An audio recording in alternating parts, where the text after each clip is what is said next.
विरोधी पक्ष हा जो पक्ष सत्तेमध्ये बसला आहे त्याच्या पॉलिसीचा विरोध करण्यासाठी असतो आणि त्या पॉलिसी जर लोकांच्या हिताच्या नसतील किंवा आपल्या देशाच्या हिताच्या नसतील तर त्याचा विरोध करण्यासाठी विरोधी पक्ष असतो, विरोधी पक्षनेता असतो आणि अशा पद्धतीचा विरोधी पक्ष हा प्रत्येक देशामध्ये असतो.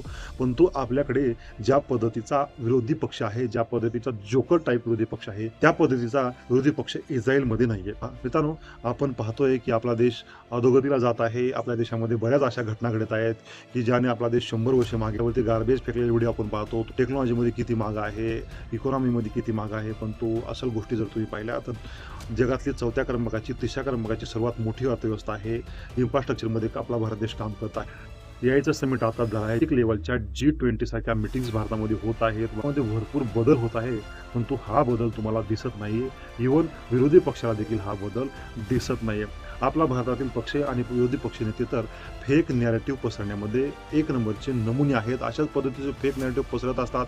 त्यांना कोर्टाची फटकार देखील बसते. इव्हन कोर्टाने त्यांना तुम्ही सच्चे भारतीय आहात का नाही हे देखील कोर्टाने फटकारलं आहे, परंतु त्यांची ती सवय काही जात नाही.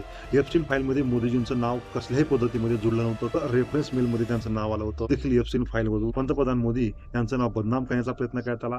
नरवणे यांच्या बुकमध्ये काही देखील नव्हतं, तरी देखील त्यांचं नाव बदनाम करण्याचा प्रयत्न केला. अशाच पद्धतीचे फेक नॅरेटिव्ह पसरवले जातात.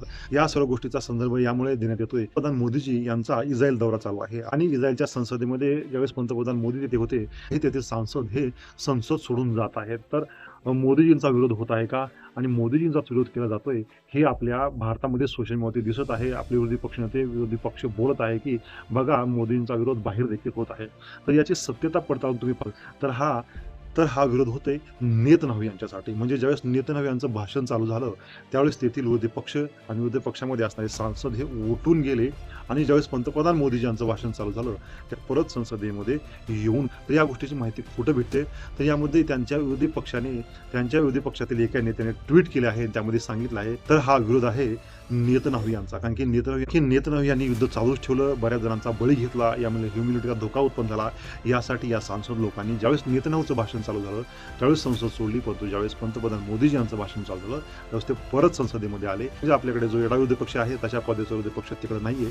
त्यांना लक्षात येतं की कोणत्या वेळेस कोणाचा विरोध केला पाहिजे, तर त्यांनी नेतन्याहूचा विरोध केलाय. आणि प्रत्येक देशामध्ये असं असतं सत्ता पक्षामध्ये जो नेता बसलाय किंवा सत्ताधारी पक्ष आहे त्याचा विरोध हा विरोधी पक्ष करतच असतो. तशाच पद्धतीचा विरोध त्या ठिकाणी देखील नेतन्याहूचा केला आहे.